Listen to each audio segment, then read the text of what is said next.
ಇನ್ನು ಬಾಗಲಕೋಟೆ ಹಾಗೆ ದಾವಣಗೆರೆ ದಕ್ಷಿಣ ವಿಧಾನಸಭೆಯಲ್ಲಿ ನಾಯಕರುಗಳ ಪ್ರಚಾರದ ಭರಾಟೆ ಜೋರಾಗಿ ನಡೀತಾ ಇದೆ. ಹೋದಲ್ಲಿ ಬಂದಲ್ಲಿ ಕಾಂಗ್ರೆಸ್ ನಾಯಕರು ಗ್ಯಾರಂಟಿ ಪ್ರಸ್ತಾಪ ಮಾಡ್ತಿದ್ದಾರೆ.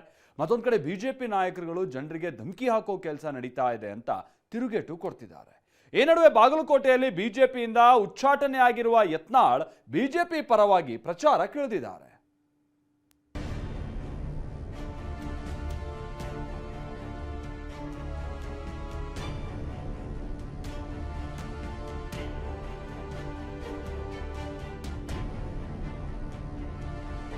ಭರ್ಜರಿ ಪ್ರಚಾರ, ಅದ್ಧೂರಿ ಕ್ಯಾಂಪೇನ್.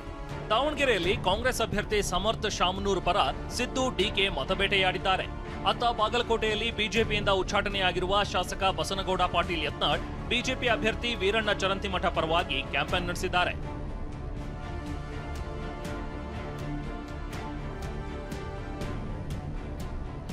ಹೀಗೆ ಭರ್ಜರಿ ಪ್ರಚಾರದ ಮಧ್ಯೆ ಗ್ಯಾರಂಟಿ ಗುದ್ದಾಟವೂ ಶುರುವಾಗಿದೆ.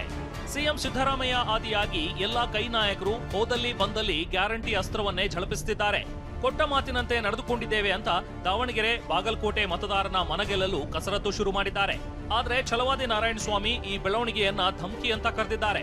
ನಾವು ಮಾಡಿರ್ತಕ್ಕಂಥ 5 ಗ್ಯಾರಂಟಿ ಯೋಜನೆಗಳು ಅವು ಜಾರಿಯಾಗಿದ್ದಾವೆ, 3 ವರ್ಷದಿಂದ ಜಾರಿಯಾಗ್ತಾ ಇದ್ದಾವೆ. ಮತ್ತೆ ನಂಬಿಕೆ ಬಂದಿದೆ.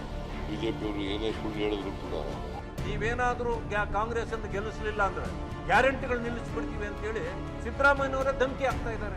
ಅವರ ಕಾರ್ಯಕರ್ತರು ಮನೆ ಮನೆಗೆ ಹೋಗಿ ಗ್ಯಾರಂಟಿಗೆ ಓಟ್ ಹಾಕಿ. ಕಾಂಗ್ರೆಸ್ಗೆ ಗ್ಯಾರಂಟಿಗಳೇ ಅಸ್ತ್ರವಾದ್ರೆ ಬಿಜೆಪಿಗೆ ರಾಜ್ಯ ಸರ್ಕಾರ ಮಾಡಿರೋ ಸಾಲವೇ ಪ್ರತ್ಯಸ್ತ್ರವಾಗಿದೆ. ಸಾಲದ ಲೆಕ್ಕ ಮುಂದಿಟ್ಟ ಬಸವರಾಜ ಬೊಮ್ಮಾಯಿ ತಿರುಗೇಟು ಕೊಟ್ಟಿದ್ದಾರೆ.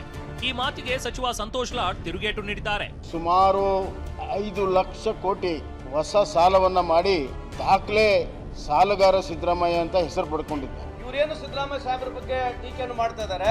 ಇವತ್ತು ಕ್ರಿಕೆಟ್ನ Virat Kohli, Sachin Tendulkar, brain Lara, Don Bradman ಅಂತ ಹೆಂಗ್ ಹೇಳ್ತೀವಿ ಹಂಗೆಲ್ಲ ಸೇರಿದ್ರೆ ಒಂದು ಸಿದ್ದರಾಮಯ್ಯ ಈ ಸಂದರ್ಭ ಕೇಳಲಿಕ್ಕೆ ಬಯಸ್ತೇನೆ ನಾನು. ಈ ಎಕನಾಮಿಕ್ಸ್ ಇರ್ತಕ್ಕಂಥ ಡೆಪ್ತ್ ನಾಲೆಜ್ ಇರ್ತಕ್ಕಂಥ ಸಿದ್ದರಾಮಯ್ಯನವ್ರನ್ನ ಈ ರೀತಿಯಾಗಿ ಟೀಕೆ ಮಾಡ್ತಕ್ಕಂಥದ್ದು ಸರಿಯಲ್ಲ ಅಂತ ನನ್ನ ವೈಯಕ್ತಿಕ ಅಭಿಪ್ರಾಯ. ಈ ನಡುವೆ ಗೌತಮ್ ಕುಮಾರ್ ಜೈನ್ ಅನ್ನೋರು ಗ್ಯಾರಂಟಿ ಯೋಜನೆಯ ಬಾಕಿ ಹಣದ ವಿಚಾರಕ್ಕೆ ಹೈಕೋರ್ಟ್ಗೆ ರಿಟ್ ಅರ್ಜಿ ಸಲ್ಲಿಸಿದ್ದಾರೆ. ಉಪಚುನಾವಣೆ ಹೊತ್ತಿನಲ್ಲಿ ನೀತಿ ಸಂಹಿತೆ ಇರುವಾಗ ಹಣ ಬಿಡುಗಡೆಗೆ ಮುಂದಾಗಿದ್ದಾರೆ ಅಂತ ಪ್ರಶ್ನಿಸಿದ್ದಾರೆ. ಈ ಅರ್ಜಿಗೆ ಸರ್ಕಾರದ ಪರ ಎಜಿ ಶಶಿಕಿರಣ್ ಶೆಟ್ಟಿ ಆಕ್ಷೇಪ ವ್ಯಕ್ತಪಡಿಸಿದ್ದಾರೆ. ಅರ್ಜಿ ವಿಚಾರಣೆಯನ್ನ ಏಪ್ರಿಲ್ 15ಕ್ಕೆ ಮುಂದೂಡಲಾಗಿದೆ.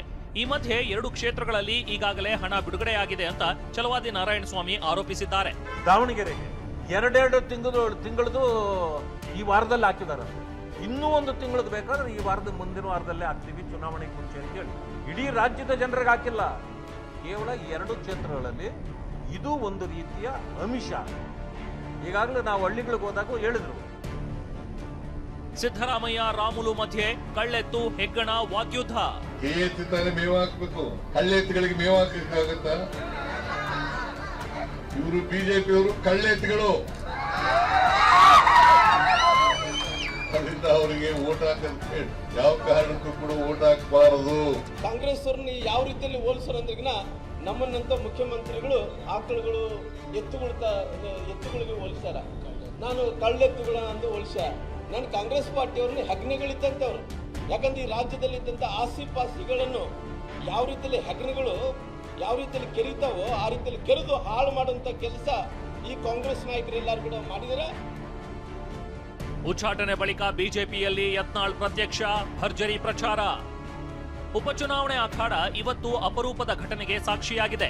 ಬಿಜೆಪಿಯಿಂದ ಉಚ್ಚಾಟನೆಯಾಗಿರೋ ಯತ್ನಾಳ್ ಇವತ್ತು ಕೇಸರಿ ಶಾಲು, ಕೇಸರಿ ಟೋಪಿ ಧರಿಸಿ ಬಿಜೆಪಿಗರ ಮಧ್ಯೆ ಪ್ರತ್ಯಕ್ಷರಾಗಿದ್ರು. ಸಭೆಯಲ್ಲಿ ಭಾಗಿಯಾಗಿ ಅಭ್ಯರ್ಥಿ ವೀರಣ್ಣ ಚರಂತಿಮಠ ಪರ ಪ್ರಚಾರ ಮಾಡಿದ್ರು. ಬಾಗಲಕೋಟೆಯಲ್ಲಿ ಲಿಂಗಾಯತ ಮತ್ತು ವಿವಿಧ ಸಮುದಾಯಗಳ ಮತ ಸೆಳೆಯಲು ಬಿಜೆಪಿ ಮತ್ತೆ ಯತ್ನಾಳ್ ಅವರ ಮೊರೆ ಹೋದಂತೆ ಆಗಿದೆ. ಹಳೆಗಂಡನ ಪಾದವೇ ಗತಿ ಎಂಬಂತಾಗಿದೆ. ಇದನ್ನೇ ಅಸ್ತ್ರ ಮಾಡಿಕೊಂಡು ವಾಗ್ದಾಳಿ ನಡೆಸಿದ ಸಚಿವ ಎಂಬಿ ಪಾಟೀಲ್ ಪಕ್ಷ ಸೇರಲು ಇದೆಲ್ಲ ನಾಟಕ ಎಂದಿದ್ದಾರೆ. ನಾಟಕ ಮಾಡೋ ಪ್ರಶ್ನೆಯೇ ಇಲ್ಲ ಅಂತ ಯತ್ನಾಳ್ ತಿರುಗೇಟು ಕೊಟ್ಟಿದ್ದಾರೆ. ಅವ್ರು ಸುಮ್ಮನೆ ಅದಲ್ಲ, ಇದೆಲ್ಲ ನಾಟಕ. ಸುಮ್ಮನೆ ಅವ್ರಿಗೆ ವಾಪಸ್ ಬಿಜೆಪಿಗೆ ಹೋಗೋದಿದೆ. ಇಲ್ಲಿ ಆಗ್ತಾ ಇರುವಂಥ ಚರಂತಿಮಠ ಅವರು ಯಡಿಯೂರಪ್ಪನವ್ರದ್ದು ಕಾರಜೋಳವ್ರ ಕ್ಯಾಂಡಿಡೇಟ್ ಅವರು. ಚರಂತಿಮಠ ಯಾರು ಕ್ಯಾಂಡಿಡೇಟು? ಯಡಿಯೂರಪ್ಪನವ್ರ ಫಾಲೋವರು. ಯಡಿಯೂರಪ್ಪ ಮತ್ತು ಕಾರಜೋಳವ್ರ ಆ ಟೀಮ್ ಅದು. ಮತ್ತು ಅವ್ರ ಪ್ರಚಾರಕ್ಕೆ ಇವ್ರು ಹೊಂಟಿದ್ದಾರೆ. ಸುಮ್ಮನೆ ವಾಪಸ್ ಬಿಜೆಪಿಗೆ ಹೋಗೋದು. ಸುಮ್ಮನೆ ನೇರವಾಗಿ ಹೇಳಲ್ಲ. ಸುಮ್ಮನೆ ಯಾಕೆ ನಾಟಕ? ಯಡಿಯೂರಪ್ಪನ ಮಗ ಅನ್ನೋದು. ಯಡಿಯೂರಪ್ಪ ಮಗನ ನೇತೃತ್ವ ಚುನಾವಣೆ ನಡೀತಾ ಇದೆ ವಿಜಯೇಂದ್ರದ್ದು. ನಾನು ನೋಡ್ರಿ, ನಾನು ಅಟ್ಯಾಕ್ ಮಾಡೋ ಪ್ರಶ್ನೆಯೂ ಇಲ್ಲ. ನಾನು ಅಟ್ಯಾಕ್ ಮಾಡ್ತಿದ್ರೆ ಅವಾಗೇ ಈ ಯಡಿಯೂರಪ್ಪ ಅವರ ಮಕ್ಕಳಿಗೆಲ್ಲ ಕಾಲು ಮುಗಿತಿದ್ದೆಲ್ಲ, ಅಪ್ಪಾಜಿ ಅಂದ್ಬಿಡ್ತಿದ್ದೆ.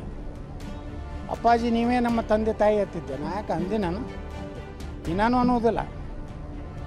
ನಾ BJP ಸಲಾಗಿ ಹೋಗ್ಲಾಕತ್ತೀನಿ, ನರೇಂದ್ರ ಮೋದಿಯವ್ರ ಸಲಾಗಿ ಹೋಗ್ಲಾಕತ್ತೀನಿ. ಬಸನಗೌಡ ಪಾಟೀಲ್ ಯತ್ನಾಳ್ ಪ್ರಚಾರ ಸದ್ಯ ಕುತೂಹಲ ಮೂಡಿಸಿದೆ. ಬಿಜೆಪಿ ಮರು ಸೇರ್ಪಡೆಗೆ ಈ ಬೆಳವಣಿಗೆ ಮುನ್ನುಡಿ ಬರೆಯಲಿದೆಯಾ ಅನ್ನೋ ಚರ್ಚೆ ಹುಟ್ಟುಹಾಕಿದೆ. ಆದರೆ ಈ ಪ್ರಶ್ನೆಗೆ ಕಾಲವೇ ಉತ್ತರಿಸಬೇಕು.